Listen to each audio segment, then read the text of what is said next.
श्रीराम समर्थ.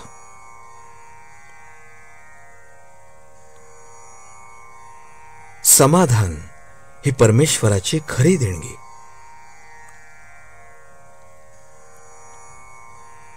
प्रत्येकाला असे वाटते की मी कुणाची निंदा करत नाही, धर्माने वागतो, तरी मी दुःखी, आणि वाईट माणसे सुखात वावरताना दिसतात. हे कसे काय? अगदी कितीही सात्विक मनुष्य असला तरी त्याच्या हे मनात आल्या वाचून राहत नाही. नामाचा विटाळ ज्याने मानला तो सुखी दिसावा, आणि नाम ज्याने कंठी धरले त्याला दुःख व्हावे.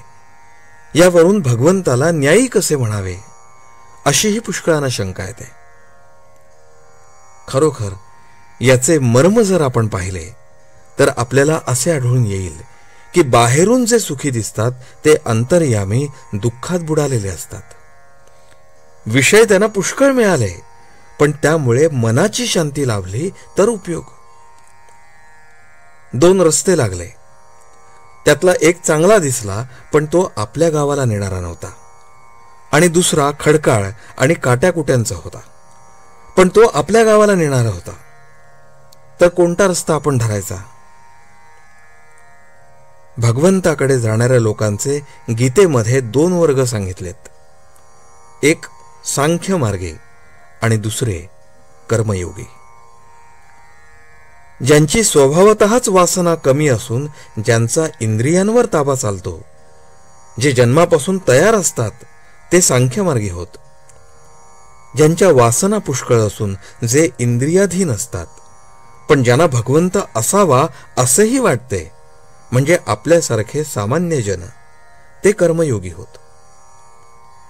सांख्यांचा साधन मार्ग अर्थात सूक्ष्म आणि उच्च प्रतीचा असतो. आपला मार्ग जड, सोपा आणि सुखकारक असतो. सांख्य हा भगवंताकडे चढदिशी पोहोचतो, पण आपण क्रमाक्रमाने जातो. सामान्य माणसाचा मग मार्ग कोणता?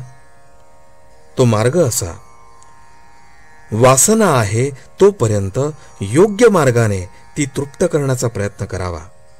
पण सृष्टीमधल्या सर्व घडामोडी ईश्वराच्या सत्तेने घडत असल्यामुळे आपल्या प्रयत्नांचे फळ ईश्वरावर अवलंबून आहे, हे ध्यानात बाळगून समाधान ठेवावे. 10 माणसांना त्यांच्या असमाधानाचे कारण आपण विचारले तर ती माणसे 10 निरनिराळी कारणे सांगतील. यावरून असे दिसते की जगातली कोणतीही वस्तू समाधान देणारी नाही. समाधानाचे शास्त्र निराळेच आहे, ते प्रपंचापासून शिकता येत नाही. ज्याच्याजवळ अगदी थोडे आहे त्याच्यापासून तो ज्याच्याजवळ अगदी पुष्कळ आहे त्याच्यापर्यंत प्रत्येकाला काहीतरी कमी असणारच. पण मजा अशी की प्रत्येकाची समजूत मात्र अशी असते की आपल्याजवळ जे कमी आहे त्यामध्ये समाधान आहे, म्हणून त्याचे दुःख कायम राहते.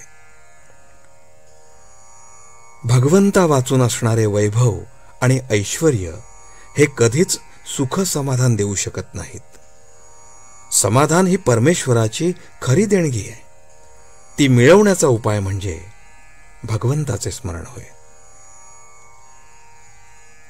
आजचे बोधवचन: प्रत्येकाला त्याची गरज भासेल एवढे भगवंत देतच असतो, म्हणून जे आहे त्यात समाधान मानावे.